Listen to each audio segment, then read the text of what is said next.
Today, my name is Peter Van Valkenburg, and I'm the Director of Research at Coin Center, an independent nonprofit focused on the public policy issues affecting cryptocurrency and public blockchain networks. What is Bitcoin? Bitcoin is the world's first cryptocurrency, and it works because of the world's first public blockchain network. What does Bitcoin do? It's simple. It lets you send and receive value to and from anyone in the world using nothing more than a computer and an internet connection. Now, why is it revolutionary? Because unlike every other tool for sending money over the internet, it works without the need to trust a middleman. The lack of any corporation in between means that Bitcoin is the world's first public digital payments infrastructure. And by public, I simply mean available to all and not owned by any single entity. Now, we have public infrastructure for information, for websites, for email. It's called the internet. But the only public payments infrastructure that we have is cash, as in paper money, and it only works in face-to-face transactions.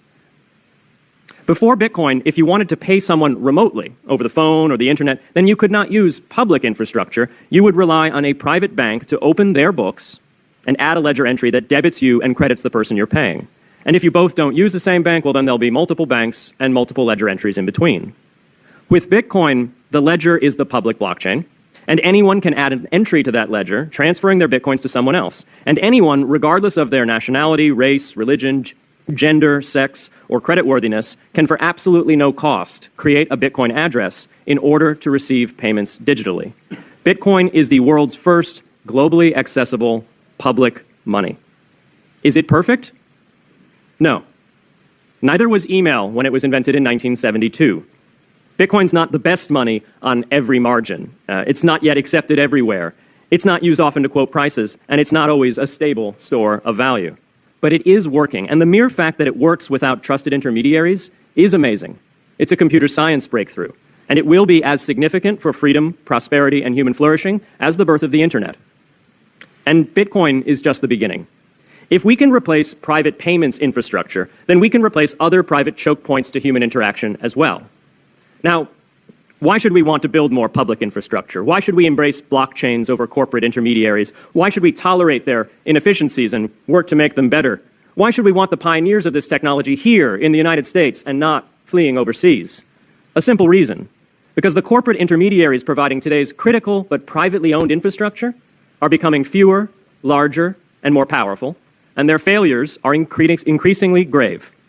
So roughly half of all Americans, 143 million people, had their social security numbers exposed to hackers because of a breach at Equifax. The SWIFT network has relayed hundreds of millions of dollars in fraudulent transactions because of hacked member banks in Bangladesh, Vietnam, Ecuador, and Russia. The FBI suspects now that the largest of these hacks was perpetrated by North Korea. Corrupt, low-level employees at an Indian bank, Punjab National, were able to fraudulently certify SWIFT messages stealing $1.8 billion. It's the largest electronic bank robbery in history. In fact, it's the largest bank robbery in history. In October 2016, an estimated 1.2 million internet-connected devices were hacked and turned into a botnet that for several hours made prominent websites unavailable across Europe and North America, including CNN and Fox News, the New York Times, and the Wall Street Journal. Increasingly, physical machines are being connected to the internet to augment their capabilities. They're wired through servers that are owned and maintained by private and trusted intermediaries. The so-called Internet of Things. Pacemakers from St. Jude's Hospital have been hacked. Baby monitors from TrendNet have been hacked.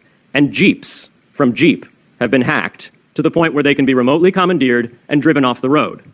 Now, those vulnerabilities are inescapable in systems that have single points of failure. It doesn't matter if the point of failure is a corporation or if it's a government.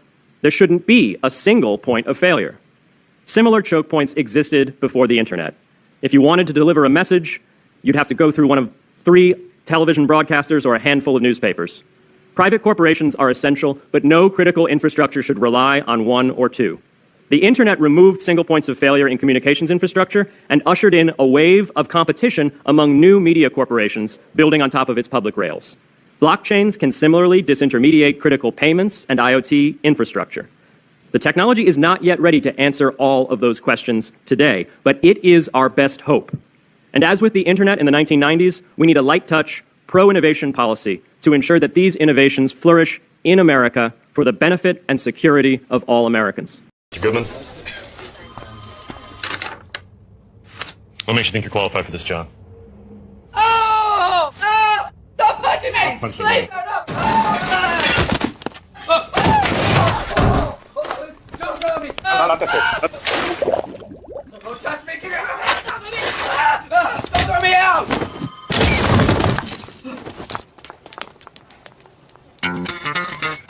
Nice. Serious, huh? Get it?